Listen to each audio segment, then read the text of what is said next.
What do I think about the state of popping now? I feel that there's pockets of great dancing and great popping that are really training hard and that are doing the dance properly. They're battling and ciphering more. The social dance aspect of street dance is dead. It doesn't help the groove a lot. I think in America, I think we're a little bit lost right now because of the commercialism. We had a good run.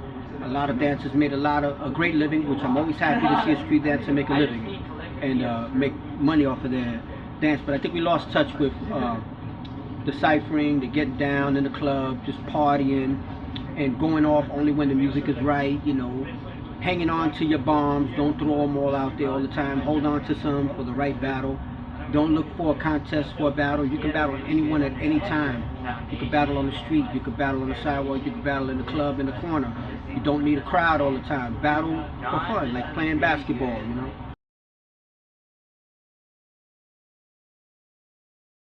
We do not lack creativity. You're not going to see a lot of OGs criticize the creative aspects of the young generation.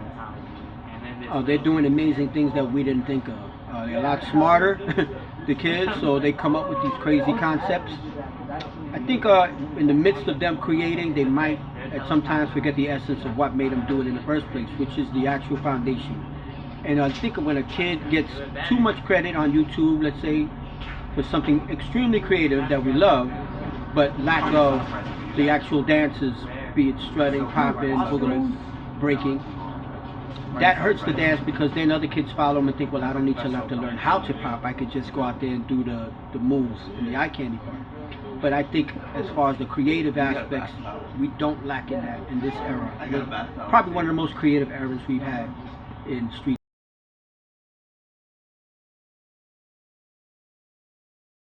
We're behind, brothers. Where we at right now in the global popping scene, we are behind. The French are extremely rhythmic. They're very funky. They pop like mule kicks. I mean, they pop extremely hard. And the French pop really hard. The Koreans have so much dialogue with their dance. The Japanese are still schooling people. They have so much. Japanese have always been incredible battlers. People don't know the history of them. When we go to Japan, we battled a lot. And I think those three countries are running things right now, in my opinion.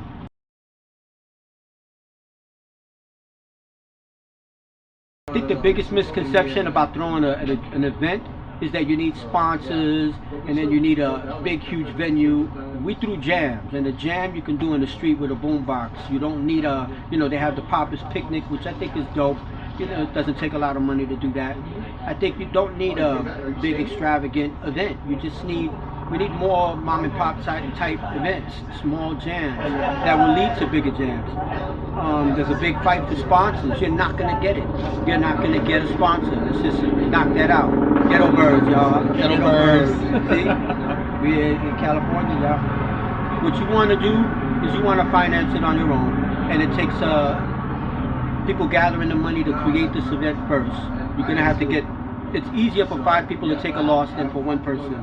So think of what the amount that you're willing to spend on your event. Get 5 or 10 people involved, and they'll, win, lose, or draw. That's your investment money. Put that in the bank. That stays.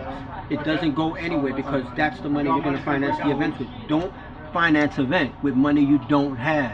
If it's not in the bank, your event really doesn't exist. It's gonna cause problems. It's going to burn the bridges in your city. No one will come back to an event. They're not going to trust you. And then you don't need 20 headliners. You just need 1. You don't need 20. Rather than bringing 20 headliners, bring in 1 and roll out the red carpet for that person.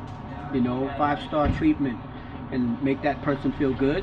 And keep your event simple. Not too many categories. You don't have enough payout to do 10 categories. Do 2. Keep it simple. And I think that's the best way. We need to get back to the grassroots aspect of putting these events together.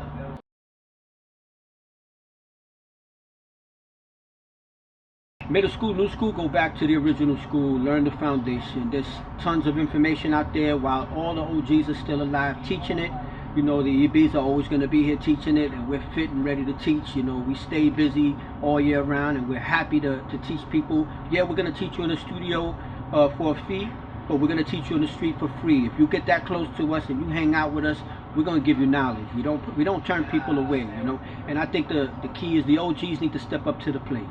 You know, no more talking, man. These kids want actual information and body language. You got to give these kids something that they can hold on to, they can train and practice and then put out there so that they'll respect your style. So we need to teach more of the young cats and open up for them.